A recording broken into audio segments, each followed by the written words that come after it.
native El Pasoan, children's author in the studio with us, Lisa Caprelli. Lisa, how are you? Good. Thanks for having me on your show. So excited to be back to El Paso, of course. Well, it's a real treat having you in here. I've heard so much about you, and you brought me a beautiful care package with your books, and I can't wait to dig into them because I'm a kid at heart, too. I think we all are. There's always imagination and creativity in all of us. Absolutely. Now tell me, you graduated from Riverside, right? I went to Riverside, graduated from Bel Air. Oh, you graduated from Bel Air? I Okay. grew up in the Lower Valley, Thomas Manor Elementary, which is, I love my elementary school years. It's such a creative time for children, and going back into the elementary schools and connecting with the children is just so serendipitous. It's amazing. Man, I'll tell you what, isn't that something? And did you have any idea when you were a very, very young lady that you would be doing what you do? You know, I probably would have had dreams about it, but I probably at the time would have thought it was impossible. I grew up a family of 5, single mom, raised 4 girls, 1 boy, and you know, we grew up very poor, Right. and I would never have thought outside of what we grew up in. So I aspired. I loved writing, and I Right. would have thought about being an author, but to actually do it today and travel and give back to children and tell them, you know, the words "I believe in you" and the positive messages that Unicorn Jazz promotes with her character friends.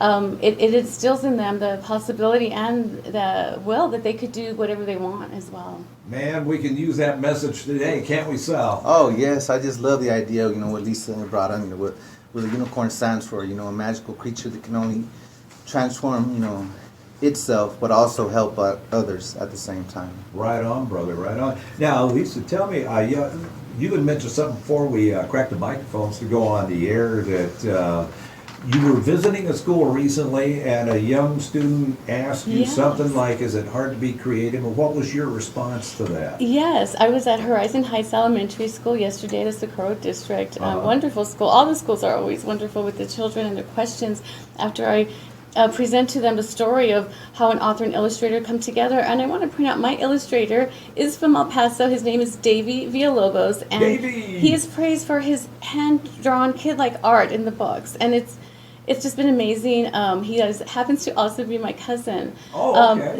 So there was a little boy that raised his hand asked, is it hard to be creative? And I said, is it hard to dream? And I said, everyone in here can be creative. Every one of you has creativity, whether it's arts, reading, writing, song. Yeah, you know, exactly. you're creative with what you do. You know, we all have that ability in us. And Right. as children, it's a lot easier to tap into that.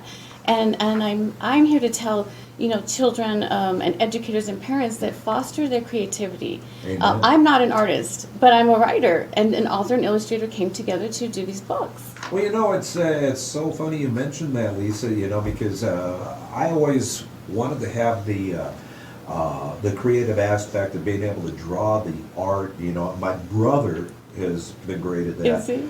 My daughter is incredible at it. I mess up a stick figure, you know, but we all have our own individual gifts. Yes, and you that's know? what Unicorn Jazz celebrates, is believing in yourself, believing in your individuality. I often get asked, why did you create a character around the unicorn? Well, unique unicorn.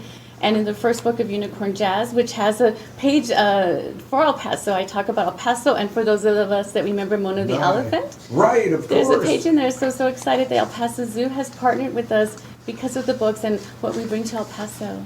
That's awesome. And where can folks find your books?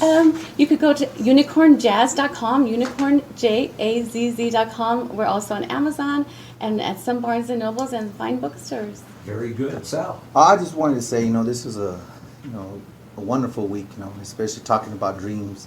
You know, this whole week has been so special, you know, because it represents, Martin Luther King. That's right. And kindness. And kindness, you know, And- he spread the word, you know, of equality and kindness to others, and this book, Unicorn Jazz, is what it brings to the children's mind, and Right. soul. Yes. Very positive. Very Yes, the positive. third book we came out with just in time for El Paso launch is called I See You Choosing Kindness, and that's why we partnered with Lucid Love. They're positive messages of kindness and giving back. Right, exactly, and that's where I first met Sal. You know, we were talking about, of course, he and I are both boxing fans. You know, but by the same token, we got together on the message of not only anti-bullying but being positive, Yes. coming together. That's the only way to go, Sarge. That's the only way to go. It's so easy to be kind. It's so hard to hate. Absolutely. Well, Lisa, let me ask you, my dear. You've got some more stops in El Paso on this current trip here. Yes. Yes, so visiting school, visiting Thanks to Sal Idea School. Idea School. I'm here still through Saturday. I love coming back to El Paso. I do live in Southern California. Right. I love coming back to my family and friends. I have free educator resources for librarians, teachers, principals with the Unicorn Jazz stories, and they're free. So write us and we will get them to you. Very good. And again, your website you mentioned Yes, earlier. it's unicornjazz.com. Very nice. Well, we appreciate you all coming in, and we hope you enjoy the rest of your stay this time and come back and see us again soon. Okay? Absolutely. We're going to keep coming back, spreading messages of positivity and kindness. Thank you, I like and it. thank you so much, Sarge. This is, like I said, this is the only radio station in El Paso, 92.3 The Fox, the oldies but goodies. Hey, well, we appreciate you, my Appreciate man. it. And Lisa, what a pleasure to meet you. Thank you so much. I know we're going to keep coming back. El Paso's been really good to us. Well, sounds good. We'll see you again real soon. My buddy Sal Montalongo and Lisa Caprelli. Our time is 8:42. We'll take a break and be right back with the fix.